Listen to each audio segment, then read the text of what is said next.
Hi, I'm Pastor David with Declaration Church. And during this time of pandemic, the way things have been going, one of the things that is constantly being mentioned and the things constantly being brought to our attention every day on commercials and on signage is to keep our hands clean. Wash your hands. Wash your hands. Make sure you scrub them for at least 20 seconds. Make sure you use warm water and soap and make sure you keep your hands clean. When you can't wash your hands, use hand sanitizer to keep your hands clean because it's going to help prevent the spread of this virus that has just swept the world. And so we understand that clean hands are important for our physical health. And yet, as I was reading through Psalm 24, I came across a verse that helped me understand or brought to mind again how important it is that we have clean hands for our spiritual health as well. So in Psalm 24, verse 3, the psalmist asks the question, who can ascend God's holy hill? Who can approach God? What are the kinds of people that are allowed to really interact with God on a relational level? And then in verse 4, Psalm 24:4, he begins to answer the question as to the characteristics that the people who are allowed to really approach God on a relational level and engage with him on that personal level have these characteristics. And so Psalm 24:4 says, "He who has clean hands and a pure heart, who does not lift up his soul to what is false and does not swear deceitfully." So that's the answer to the question, who shall ascend the hill of the Lord and who shall stand in his holy place? Who's going to engage with God where God is, which is everywhere? According to Acts, when Paul is speaking to the Areopagus in Athens, he says, God's not far from any one of us. And yet the psalmist is saying, who gets to engage with God on that relational level? And then he says, he who has clean hands. That's the first characteristic. So we have to have clean hands. And so what does that mean? Does that mean that, washing our hands in warm water and scrubbing them for 20 seconds or more so that we have clean hands, that's an important piece of the puzzle for approaching God?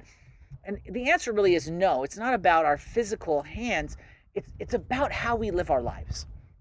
What the psalmist is saying, if I'm innocent of evil, if I have pure hands, if my hands have not engaged in those things that dishonor God, then I qualify to really engage with God on a personal level.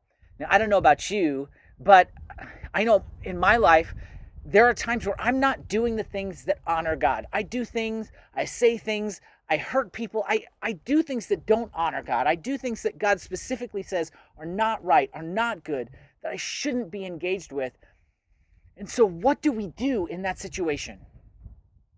And God actually provides for us through Jesus what we need so that we can approach God and we can have that relational engagement with him. We can have those clean hands that we need so that we can ascend the holy hill, as the psalmist puts it in verse 3. And it's just about repenting. It's about coming to God, asking for forgiveness, and determining in our hearts that what we've done has not honored him and we need to make a change. And then doing what we can by the grace of God to live in a way that honors him going forward. God is asking us to repent of those things that don't honor him and then to live our lives in a way that does honor him as we go forward. All of us, every one of us, according to the Bible, has made mistakes. Every one of us has done things that do not honor God and put us in a position where we should not be allowed to approach God on a relational level. But that's why Jesus came and he died on that cross, that sacrificial death, to take the penalty, to pay the price for our mistakes so that we can have clean hands and approach God on that relational level. And so if you have that relationship with Jesus, if you make a mistake today, repent, move forward, ask for forgiveness, and engage with God on that relational level. And if you've never surrendered your life to Jesus, I hope you'll consider doing that today. That you will come to him, you'll ask forgiveness, you'll repent of the things that you've done that don't honor him, and you'll move forward in a way that honors him, the way that you behave in, the way that you love other people around you, so that you honor God and bless others in the way that you live. You have those clean hands, You can engage with God on a relational level because of what Jesus has done for you. Hope this video has been encouraging to you. I hope that it brings you some joy and some understanding as you move forward, trying to engage with God on a relational level. And that if this video has been encouraging to you, if this has been a blessing to you, go ahead, give the video a thumbs up, give it a like, and subscribe to the channel so that we can continue to bring this information, continue to bring this kind of content to you every single week so that you can grow in your relationship with God and engage with other people in a way that honors Him. As always, I'm Pastor David, and I'm out.